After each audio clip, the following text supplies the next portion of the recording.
Hey guys, what's up? It's Hannah, and today's vlog on Vlog as Old as Time is going to be a little shorter because, as you can see, there's a change of scenery. I'm eventually going to find a better background to do these vlogs in. But, I moved. I'm going to college, and I'm in my dorm room. So, I decided that since I'm going through a lot of changes, this vlog, even though it's fairly new, is also going to be transitioning and going through a lot of changes. There were a lot of Disney characters that went through a lot of change.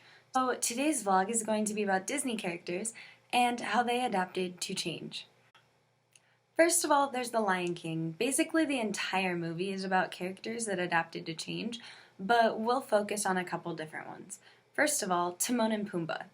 When they first found Simba, Timon was like, no, this lion is going to eat us. This is a bad idea. And so Timon took a little bit to adapt to the change, and he adapted somewhat poorly. Eventually, he got to where he accepted Simba and was like, now we have protection. Pumbaa, on the other hand, adapted very quickly to the change and was like, oh, he's just a poor little guy, we gotta help him. So that's how they adapted to change. Then you have Scar and Simba. First of all, Scar kind of forced Simba's way of adapting to change because he tricked him, but Scar adapted poorly to change because he's the one that created all of the change, and it was bad change. So, yeah.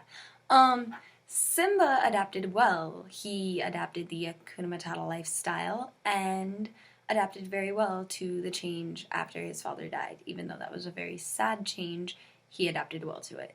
And then at the end of the movie, he adapted well when he took his rightful place as king and adapted well as king. Now we're going to talk about a Disney Pixar duo that adapted change. Marlin and Nemo. Marlin adapted poorly, which, I mean, if someone took your son, you would probably adapt poorly too, unless you're Liam Neeson, then you'd just go kick their butt. And then Nemo adapted well. He got into the Tank Gang, and they were a cool crew, and he adapted well to that, so good for Nemo. Next is Flounder and Sebastian. When Ariel got legs, Sebastian freaked out. He did not adapt well to that change. Flounder, on the other hand, was supportive, and he was like, yeah, Ariel, you go. You be a human. You be who you want to be. And so Flounder adapted well to that change. Now we'll talk about a generational change between Wendy and her daughter Jane. In the first Peter Pan, Wendy was so excited to go to Neverland, and she adapted super well to that change. Jane, on the other hand, was basically kidnapped, and so it's kind of understandable why she adapted poorly, but still, you could have been a little more excited to be in Neverland, honey. Just saying.